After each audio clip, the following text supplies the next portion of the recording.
Igbo mmanụ biko Jọfọ kelere iku kele onye nta. Ana m ekele ndị chiri echichi n'ala Igbo ma ndị nze ma ọzọ.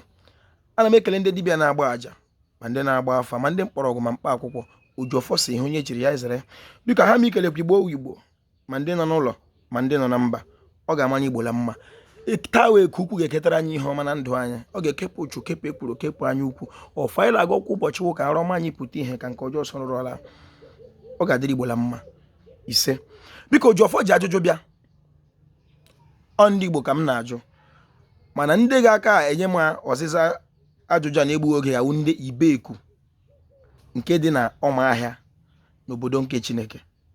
Ndị Ibeku umuahia la Abia steeti. Ha ga-akaza m ya ngwa ngwa mata o metụtara ha karịa ndị Igbo ọzọ, but ọkwa akụkọ ndị Igbo. Biko achọrọ m ịma otu esi gbuo Eze Erigi, maka na akụkọ akọrọ m dị abụọ. Otu onye kọrọ m akụkọ a bụ onye Afrata Ibeku, onye Umuovom. Aha ya wụ Chief Ebere Ọlụọha Ọkọgbuo. Ọ kọrọ m akụkọ a ma aga ebe ọ gwara m na a nọgbuo onye Eze Erigi. Ihe ya nwa kpọrọ m wụ eze na-anaghị eri ji na-eri ọnọ. Mgbe m gara sị m n'ọwa Eze Erigi, ya gwa m na egburu ya ahịa Eke na Ibeku. Mụ a nwatakịrị, ihe m kwekwe na-ajụ ajụjụ a wụrụ ihe awa akụkọ banyere m. Ọwa akụkọ m ịchịkọ nke ndị Rom asị m ga-akọla, mana akụkọ onye Rom kwesịrị ike onye Rom njọ n'isi. Ịchọrọ ike akụkọ onye Israel asị m ga-akọla, mana ọkwa ụmụ onye kwesịrị ka njọ n'isi. Ọ ga-awụ ihe ịchị igere, ị kwesịghị ibu ya n'isi. Gaa chịka akụkọ onye England, ọwụghị akụkọ gị nke gị. Ọwụ na onye ọcha na-ajụ ihe m na-ajụ ugbu a, pụta jụọ ya, ọtụtụ a ga-akọli ya. Ọtụtụ ndị ọgbọ m ndị Ibe ka amadịghị onye wee Eze Erigi, maka ajụọla m ụmụ okorobịa ha amaghị mara na ndị oke ndị ma ihe. Onye okenye akọrọ m Chief Ebere dọkọgbolọkwụwala udo ịmara ife nke ukwuu.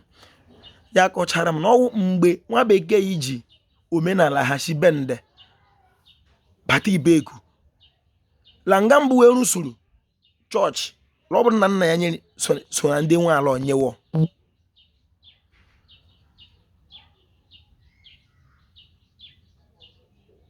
Onye Eze Erigi ekpeghị anabata okpukperechi nwa bekee wee gbuo ya n'ahịa Eke. Ahịa ahụ ka dị ya ma ugbu a. Mebilie ka m jụọ dịka nwata, ma jụọ onye okenye si ya, lee akụkọ onye okenye dị otu a kọrọ m na onye ahụ anwụkwala nọ, ọ kara nka. Ọ onye Chiizm Godian religion, ọ ezigbo onye omenala, oke mmadụ, ochie dike. Ma jụọ, mgbe m ji jụọ, ihe onye okenye nke a kọrọ m dị iche na ihe onye nke mbụ kọrọ m, mana onye nke a nwụrụ, otu m si alaghachi.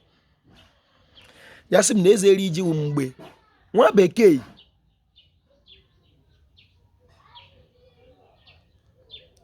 ndị soja ya na ha si ụzọ agba ama na-abatala odu hụ nga nwoke na-akụ ngwọla elu. Nwoke na-akụ ngwọla elu, nwunye ya nọ n'ala. Nwa bekee ọsọ nwere ihe ọkpọrọ ma a na-akpọ ndị amị na-anọ n'azụ, ihe ndị last soja, nwere ihe ọ kpọrọ ya n'Igbo. Ya hụ nwaanyị nọ n'ala, kwashiwe ya iko n'ike, tụgide ya egbe ya, kwashiwa ya iko. Ana m ekwu onye ọcha nwa Britain dị mkpechiri elu lọta. Iwe ahụ o si na ngwọ lọta, ya were ihe o ji akụ mgbọ kpọgbuo onye nwa bekee. Ndị ọcha garala rute ahịa Eke bịa gụọ onwe ha hụ na ha ezukweghị ezu, na ọ fọrọ ofu onye. Ha beela anya ọnọghị, ha laghachi ụzọ ha shi bịa hụ ebe a nọgbuo ya.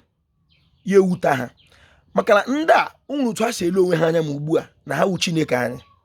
Mana mụ awụ onye Igbo ma akụkọ m, mana nna anyị ukwu agụghị iro nsị n'ụwa. Ọ na-eme ọga England, a na-ele ya ele mana mmanwụ.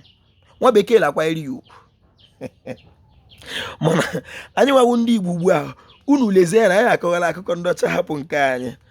Nwaanyị anyị nwere ugwu n'ala Igbo mgbe gboo mgbaragodo ọtọ na nke bekee na-akpọ shogla sịrị ngala na o nwere ike onwe egile anyị n'ihu anyị ereela onwe anyị atala anyị gawa ekwentịla akụkọ a ịwụkwara nwatakịrị onye Ibeku jụọ nna gị ma ozi arụghị ntị Ojiọfọ ekwu aha m Nkwachukwu ji agba na-akpọ m Ojiọfọ abụ m onye Olu Okoro nke dị na umuahia n'obodo nke Chineke a na-akpọ m Ojiọfọ. Ha ga-akọ mgbo n'ụlọ okoro anyị. Otu onye oke esi m na onweghị ndị kpechiri ndị ọcha karịa Ibeku n'ụlọ okoro na ofe mixed ma ndị wetara na bende ma ndị ọhafịa gabe n'ụlọ okoro anyị nọ ndị ụmụajata ụlọ okoro ụmụajata ahụ shigbe na ajata ihe enyi na Ibeku kpechiri nwa bekee sị hapụrụ anyị omenala anyị ka anyị wekwara ọkọ nka anyị jiri efe Chineke ka nka na-efe ya. Ha sị mba ka ha nọrọ zụwa ahịa anya sị ha nsogbu adịghị lekwa ala enyere ha na Holy Ghost ebe e nyesoro nwa bekee ya ala mgbe o ji okpukperechi ya bịa wee bolile iwu n'igwe kwuru na be nna m na Olu Okoro otu onye si gị go and confirm Peter Obi ọ ga-adịrị gala ma ọ ga-adịcha mma. Unu amarala na akụcha bụ onye ọbụla eweta wele wee bịara peace talk n'okwu bekee ọ ya mere mmadụ na-akpọ gị ka eme udo lemekwa udo anya gbaa ya tọọchị nchisho na-eme nchisho bụ a na-egbu alaeze ihu ebe nchi na-eri ihe ga-amụta ihe ị ga-ewere nwayọọ eji silọwụ ire ọma ka o ji agala ugwu eji enwe nkwụkwọ mana ọ na-agala ugwu gụwa nwere ụkwụ gwadopu ọgwụkwụ ọ ire ọma idide shilọwa ọfọ ka o ji awa ala ọ ihe mere anyị nwa ji jide ọfọ. Onye ọwụla eweta egbe ya ka abịa eme udo onye okele agwa m egbuchie ewe niile nke ahụ nke atọ na akụkọ atọ dị nke abatala m n'ọnụ.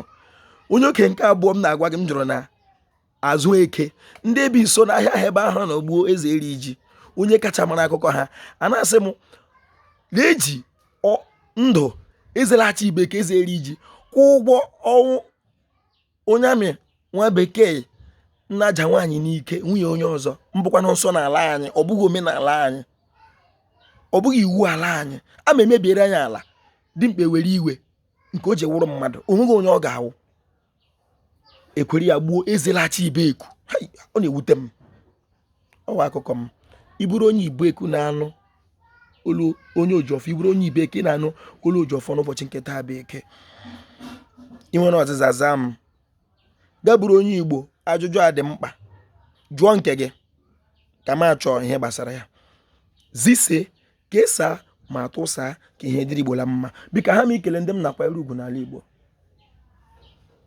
mata ya sị ka onye Enugu steeti ị na-agwa Igbo eziokwu ọ ga-adịrị gị la mma mmiri aga afa gị eze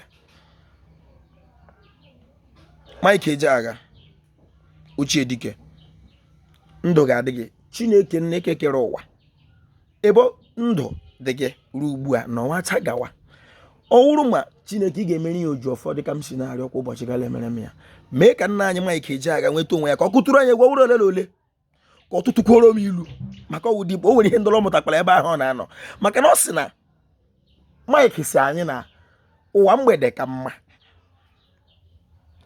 ụmụaka arụwala m na adulthood na scam and ashila aka mma n'oyibo Igbo kacha ekwu eziokwu nwa bekee si anyị na let the dead bury the dead ndị nna ya si anyị na ọ bụ nwanne ozu na-asa ozu ahụ